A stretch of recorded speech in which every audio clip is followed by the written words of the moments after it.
যখন মা ঘুমিয়ে পড়লেন তখন আমি মায়ের মতোই সাজগোজ করে আমার শ্বশুরকে দুধ দিতে গেলাম। আমি দুধের গ্লাস রেখে পিছনে ফিরে আসতে শুরু করতেই বাবাজি, অর্থাৎ আমার শ্বশুর, আমার হাত ধরে নিজের দিকে টেনে নিলেন এবং আমাকে মা ভেবে সারারাত। আমার শ্বশুরের বয়স তখন ৬০ বছর হয়ে গিয়েছিল। এই বয়সেও তিনি ছিলেন খুব শক্তিশালী। তিনি ৬০ বছরের হলেও এখনও কোনো যুবকের চেয়ে কম দেখাতেন না। তিনি তার স্ত্রী, অর্থাৎ আমার শাশুড়িকে খুব ভালোবাসতেন এবং সবসময় তাকে খুশি রাখতেন। কিন্তু রাত হলে আমার শাশুড়ির ঘর থেকে অদ্ভুত শব্দ আসতে শুরু করত। একদিন মায়ের খুব অসুখ হলে আমার শাশুড়ি তাকে মা বলে ডাকতেন। মা বললেন, বউ, তুমি বিজয়ের বাবাকে দুধ দিয়ে দাও। বন্ধুরা, আমার নাম উজ্জ্বলা এবং আমি একটি মধ্যবিত্ত পরিবার থেকে এসেছি। আমি দেখতে খুব সুন্দর এবং এখন ২-৪ বছরের। আমরা আমাদের বাবা মায়ের ২ সন্তান ছিলাম এবং আমার বড় ভাইয়ের নাম অজয়। আমরা আমাদের বাবা মায়ের সাথে খুব সুখে ছিলাম। আমার ভাইয়ের বিয়ে হয়েছিল ২ বছর আগে এবং যেদিন থেকে বাড়িতে আমার ভাবি এসেছেন সেদিন থেকে আমার বাবা মায়ের খুশি বেড়ে গেছে। আমার ভাবি খুব ভাল ছিলেন, আমার ভাই এবং ভাবির মধ্যে প্রচুর ভালোবাসা ছিল। ভাই পাশের শহরে একটি অফিসে কাজ করতেন, যার ফলে বাড়ির খরচ ঠিকঠাক চলত। ভাই যখনই কাজ থেকে বাড়ি ফিরতেন কিছু না কিছু খাবার নিয়ে আসতেন। এসব দেখে আমি খুব খুশি হতাম। আমি ভাবতাম, ঈশ্বর যেন সবার এমন ভাই দেন। আমার বাবা মাও ভাইয়ের উপর খুব গর্ব করতেন, কারণ ভাই বাবা মাকে খুব ভালোবাসতেন। আমার গ্র্যাজুয়েশন শেষ হয়ে গিয়েছিল এবং আমার বাবা মা আমার বিয়ের জন্য পাত্র খুঁজতে শুরু করেছিলেন। কিছুদিন পরেই বাবা একটি ভাল ছেলের সন্ধান পেলেন এবং ছেলেটি সম্পর্কে খোঁজখবর নিয়ে জানতে পারলেন যে ছেলেটি খুব ভালো। ছেলেটির নাম বিজয়, কিন্তু তার বাবা মা তাকে খুব আদরযত্নে বড় করেছেন। ছেলেটি খুব ভালো এবং তার কোনো খারাপ অভ্যাস নেই। যখন আমি বিয়ের কথা শুনলাম, আমার মনে অনেক স্বপ্ন আসতে শুরু করল এবং আমি দুনিয়ার সব রকম স্বপ্ন দেখতে লাগলাম। আমি এখন মানসিকভাবে পরিপক্ক হয়ে গিয়েছিলাম, দেখতে খুব সুন্দর ছিলাম, তাই আমি ছেলেমেয়ের মধ্যে সম্পর্কের ব্যাপারটা ভালোভাবে বুঝতাম। বাবা ভাবলেন যে পরিবার ভাল হলে দেরি করা উচিত নয়, তাই তিনি দ্রুত বিয়ে ঠিক করে দিলেন এবং ২-০ দিনের মধ্যেই আমার বিয়ে হয়ে গেল। আমি আমার শ্বশুরবাড়ি চলে গেলাম। শ্বশুরবাড়িতে আমার স্বামীর বাবা মা আমাকে দেখে খুব খুশি হলেন। সব রীতিরেওয়াজ শেষ হওয়ার পর আমাকে ঘরে পাঠিয়ে দেওয়া হল। ধীরে ধীরে সময় কাটতে লাগল এবং রাত হয়ে গেল। আমি আমার সাজানো বিছানায় বসে আমার স্বামীর আসার অপেক্ষা করছিলাম। সেই সময় আমার মন খুব অস্থির হচ্ছিল, কারণ সুহাগরাতের কথা আমি অনেক শুনেছি, এটি বিয়ের একটি স্মরণীয় দিন। এই সব ভেবে আমি খুব ঘাবড়ে গিয়েছিলাম। কিছুক্ষণ পর বিজয় আমার ঘরে এলেন এবং আমার পাশে বসে গেলেন। মনে মনে তিনি খুব খুশি হচ্ছিলেন। আমরা দুজনে বসে এটা সেটা কথা বললাম এবং বিজয় আমাকে বললেন, উজ্জ্বলা, আমি তোমার মতো জীবনসঙ্গী পেয়ে খুব খুশি। বিজয় আমার প্রশংসা করছিলেন এবং আমি চুপ করে তার কথা শুনছিলাম। তিনি আরও বললেন যে তার একটি বড় ভাই ছিল, যিনি একটি সড়ক দুর্ঘটনা মারা গিয়েছিলেন। এই ঘটনায় তার বাবা মা খুবই ভেঙে পড়েছিলেন এবং তিনি তাদের খুব যত্ন করেন। তিনি আমাকে বললেন, উজ্জ্বলা, তুমিও তাদের কোনো কিছুর অভাব হতে দিও না এবং খুব ভালোভাবে তাদের দেখাশোনা করবে, কারণ তারা আমাকে খুব আদরযত্নে বড় করেছেন।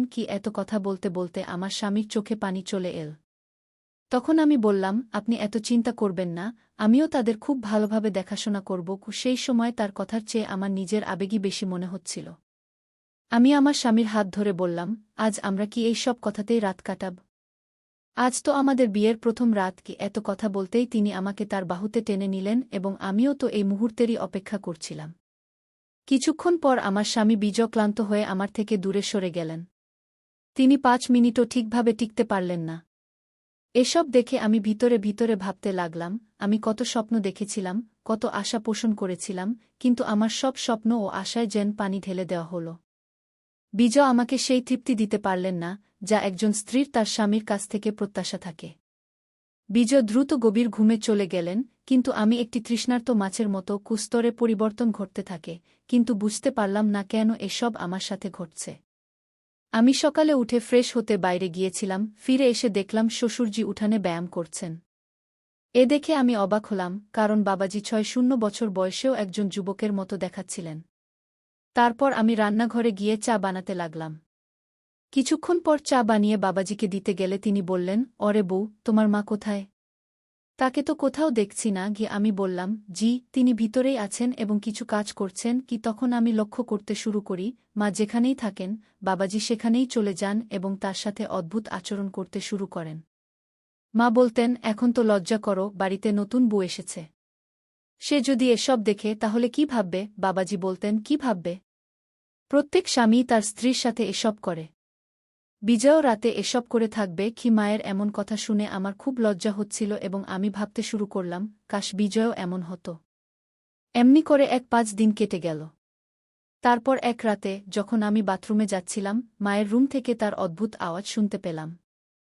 এমন আওয়াজ শুনে আমি নিজেকে সামলাতে পারলাম না এবং তাদের রুমের জানালার কাছে গিয়ে দেখতে লাগলাম। তখন হালকা আলোতে আমি এমন কিছু দেখলাম যা দেখে নিজেকে নিয়ন্ত্রণ করা আমার পক্ষে কঠিন হয়ে উঠছিল। আমি আমার রুমে চলে গেলাম এবং বিজয়কে উত্তেজিত করতে চেষ্টা করলাম, কিন্তু সে এত গভীর ঘুমে ছিল যে কিছুই টের পেল না। কোনো রকমে আমি বিছানে পাশ ফিরতে ফিরতে ঘুমিয়ে পড়লাম। সকাল হলে আমার স্বামী তার ডিউটিতে চলে গেলেন, কারণ তার বিয়ের ছুটি শেষ হয়ে গিয়েছিল। আসলে আমার স্বামী বিজয় শহরেই থাকতেন এবং চাকরি করতেন, তাই মাসের শেষে বাড়ি আসতে পারতেন। আমি গিয়ে তার জন্য নাস্তা বানালাম এবং কিছুক্ষণ পর তিনি নাস্তা করে কাজে চলে গেলেন। আমি আমার বিষণ্ণ মুখ নিয়ে রুমে চলে গেলাম, কিন্তু রাতের সেই দৃশ্য আমার মাথায় ঘুরতে লাগল। আমি ভাবতে লাগলাম, মা কত ভাগ্যবতী, যাকে বাবাজি এত ভালোবাসেন। আর আমার স্বামী, যার ভালোবাসার জন্য আমাকে তৃষ্ণার্ত থাকতে হয়, সে আমাকে কখনোই সন্তুষ্ট করতে পারে না। জানি না কেন এখন এমনি দিন কাটছে। মা যখনই সকালে উঠতেন তার মুখ থেকে শুধু এটাই বের হতো, কখন এরা আমার প্রাণ ছাড়বে। আমি এদের থেকে বিরক্ত হয়ে গেছি। সারাদিন মাঠে কাজ করেন, তবুও মনে হয় না কখনো ক্লান্ত হন কি? মা সবসময় তার কোমর ধরে বলতেন, এই কোমরের ব্যথা কখন সেরে উঠবে? মায়ের এমন কথা শুনে আমি অবাক হয়ে যেতাম। শেষ পর্যন্ত বাবাজি এমন কি করেন যার জন্য মা এমন কথা বলেন? পরের রাতে আবার মায়ের রুম থেকে সেই আওয়াজ আসতে লাগল। এবারও আমি নিজেকে সামলাতে পারলাম না এবং জানালার কাছে গিয়ে তাদের রুমে উকি দিয়ে দেখতে লাগলাম। আবার সেই দৃশ্য আমার চোখের সামনে ভেসে উঠল, যা দেখে আমি আর নিয়ন্ত্রণ করতে পারলাম না। তারপর আমি পিছিয়ে এসে আমার রুমে ফিরে এলাম। রুমে এসে আমি ভাবতে লাগলাম, যদি বাবাজি এসব জানতে পারেন তাহলে তার খুব খারাপ লাগতে পারে। এক রাতে মা আমাকে বললেন, বউ, তোমার বাবাজির দুধ খাওয়ার অভ্যাস আছে। আজ তুমিই দুধ নিয়ে যাও। এত শুনে সেই দৃশ্য আমার চোখের সামনে ভেসে উঠল। রুমে এসে আমি ভাবতে লাগলাম, যদি শ্বশুরজি এসব জানতে পারেন তাহলে তার খুব খারাপ লাগতে পারে। এ ভেবে আমি কয়েক দিনের জন্য এসব দেখা বন্ধ করে দিয়েছিলাম। একদিন মায়ের স্বাস্থ্য খুব খারাপ ছিল, তাই তিনি মাথা ধরে বলছিলেন, আমার স্বাস্থ্য খারাপ, কিন্তু এদের এসবের কোনো মাথাব্যথা নেই। এরা শুধু নিজের আনন্দ চায়। রাতে মা আমাকে বললেন, বউ, আজ আমার স্বাস্থ্য ভালো নেই, তাই আমি তাদের রুমে যাব না। তোমার বাবাজির হলুদ দেওয়া দুধ খাওয়ার অভ্যাস আছে। আজ তুমিই দুধ নিয়ে যাও। এত শুনে সেই দৃশ্য আমার চোখের সামনে ভেসে উঠল। মা অন্য রুমে গিয়ে ঘুমিয়ে পড়লেন এবং আমি দুধের গ্লাস নিয়ে বাবাজির রুমে যেতে লাগলাম। তখন বাবাজির রুমে হালকা আলো জ্বলছিল। যখন আমি দরজায় পৌঁছলাম, আমার মনে নানা রকম চিন্তা আসতে লাগল। আমি আমার দোপাট্টা মাথায় দিয়ে ঘোমটা টেনে আমার মুখ কিছুটা ঢেকে নিলাম, কারণ মাও এমন ঘোমটা দিতেন। তখন আমি পুরোপুরি মায়ের মতো সাজলাম এবং রুমের ভিতরে চলে গেলাম। ভিতরের দৃশ্য খুব মজার ছিল। আমি দুধের গ্লাস রেখে ফিরে আসতে যাচ্ছিলাম, তখন বাবাজি আমার হাত ধরে নিজের দিকে টেনে নিলেন এবং আমি আমি চাদর দিয়ে মুখ থেকে ফেললাম যাতে তারা বুঝতে না পারে যে আমি আছি। তারপর সে আমার সাথে সেই একই আচরণ করতে শুরু করল যা সে আম্মার সাথে করত। তখন আমি আর আমার আবেগ নিয়ন্ত্রণ করতে পারলাম না এবং সবকিছু ঘটতে শুরু করল। যখন সে ক্লান্ত হয়ে ঘুমিয়ে পড়ল, আমি উঠে আমার রুমে চলে এলাম। আজ আমি খুব খুশি ছিলাম এবং ভাবছিলাম যে কেন সকাল সকাল আম্মার অবস্থা এমন হয়, আজ আমি তা বুঝতে পেরেছি। আমি বিছানায় শুয়ে পড়লাম এবং কখন যে গভীর ঘুমের কোলে চলে গেলাম তা টেরই পেলাম না। সকালে যখন আমার চোখ খুল, আমি খুব ভালো বোধ করছিলাম। রাতের সেই খুশির কোনো চিহ্নই আমার মধ্যে ছিল না। আমি ফ্রেশ হতে গেলাম এবং কিছুক্ষণ পরে বাইরে এসে দেখলাম যে আম্মার আজ তীব্র জ্বর হয়েছে। আমি তার কপালে ভেজা কাপড় দিয়ে জিজ্ঞেস করতে লাগলাম, ঠিক তখনই বাবাজিও সেখানে চলে এলেন।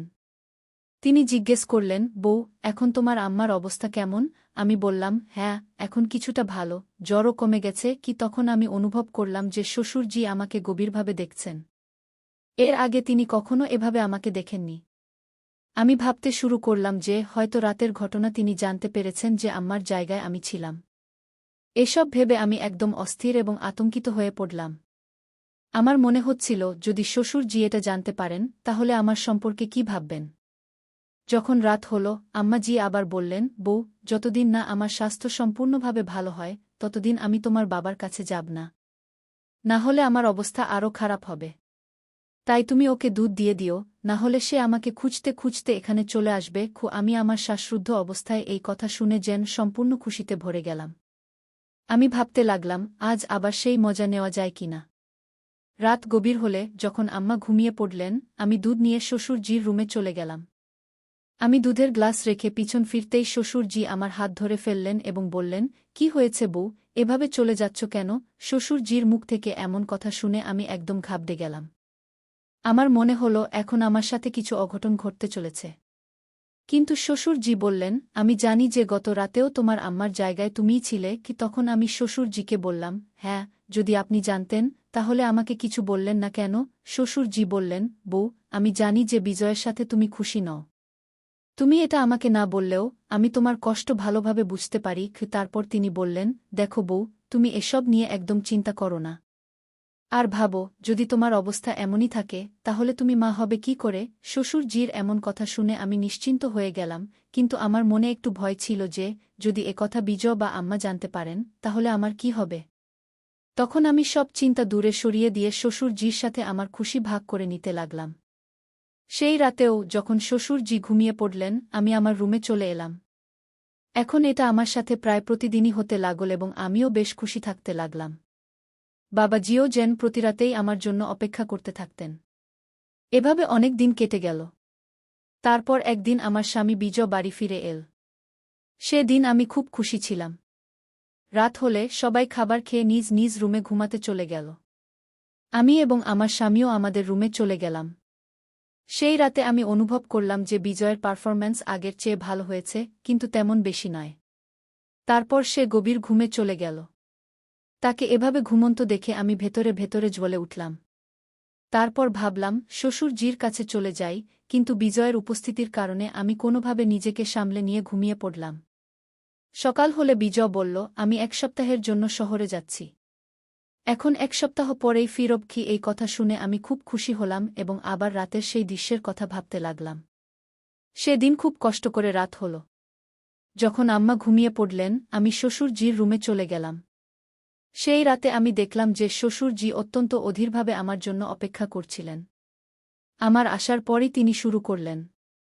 সেই রাতেও আমি সম্পূর্ণ তৃপ্ত হলাম এবং খুব খুশি হলাম। এর 4 দিন পর যখন আমি ঘরের কাজে ব্যস্ত ছিলাম তখন হঠাৎ আমার স্বামী বিজয় বাড়ি ফিরে এল। তাকে দেখে আমি একদম ঘাবড়ে গেলাম এবং জিজ্ঞেস করলাম, কি হয়েছে? আপনি তো 1 সপ্তাহ পর ফিরবেন বলেছিলেন, তাহলে এত তাড়াতাড়ি ফিরে এলেন কেন? বিজয় বলল, উজ্জ্বলা, এখন আমি আমার ডিউটি বাড়ি থেকেই করব। কারণ এখন আর আমি তোমাকে কষ্ট দিতে চাই না। তার মুখ থেকে এমন কথা শুনে আমি হতবাক হয়ে গেলাম এবং এটা কিভাবে আজ এমন হল তা ভেবে আমি অবাক হচ্ছিলাম। তখন বিজয় বলল, তুমি জানো উজ্জ্বলা, তোমার মতো স্ত্রী খুব ভাগ্যবান লোকেরাই পায়। আমি খুব সৌভাগ্যবান যে তোমার মতো স্ত্রী পেয়েছি। কারণ যদি কোনো নারী তার স্বামী থেকে সন্তুষ্টি না পায় তাহলে সে অন্য পুরুষের খোঁজে থাকে। কিন্তু তুমি তা করনি, তুমি আমার বিশ্বাস রেখেছ, এটা আমার জন্য খুব গর্বের বিষয়। বিজয়ের এমন কথা শুনে আমি মনে মনে নিজেকে ধিক্কার দিতে লাগলাম। আমি ভাবতে লাগলাম আমার স্বামী আমার উপর কতটা বিশ্বাস রেখেছিল আর আমি তার পিছনে কি করছিলাম। এমন ভালো স্বামীকে আমি ঠকিয়েছি। তখন আমি নিজেকে ঘৃণা করতে শুরু করেছিলাম এবং এখন আমি ভেতরে ভেতরে শ্বাসরুদ্ধকর অনুভূতি পাচ্ছিলাম। আমার স্বামী বলল, জানো উজ্জ্বলা, আমার একটি গোপন রোগ ছিল যার চিকিৎসা আমি শহরে থেকেই করাচ্ছিলাম। এই কারণেই আমি এখনও বিয়ে করতে চাইনি। কিন্তু মায়ের জিদের কাছে হার মানতে হয়েছিল, তাই তোমাকে বিয়ে করতে হয়েছিল। তবে এখন কোনো সমস্যা নেই, আমি সম্পূর্ণ সুস্থ হয়ে গেছি। রাত হলে আমার স্বামী থেকে আমি সেই আনন্দ পুরোপুরি পেলাম যা বিয়ের পর থেকে কখনো পাইনি। আজ আমি খুব খুশি ছিলাম। পরের সকালে যখন শ্বশুরের দৃষ্টি আমার উপর পড়ল আমি তার দৃষ্টি এড়াতে লাগলাম এবং খুব লজ্জা পাচ্ছিলাম। তখন আমি বুঝতে পেরেছিলাম যে আমি ভুল করেছি, আমি ভুল পথে চলেছিলাম। কিন্তু এখন আমি আমার স্বামীকে আর ঠকাতে পারব না। সেদিনের পর থেকে আমি শ্বশুরের ঘরে যাওয়া বন্ধ করে দিলাম এবং আমার স্বামীর সাথে খুব খুশি থাকতে লাগলাম।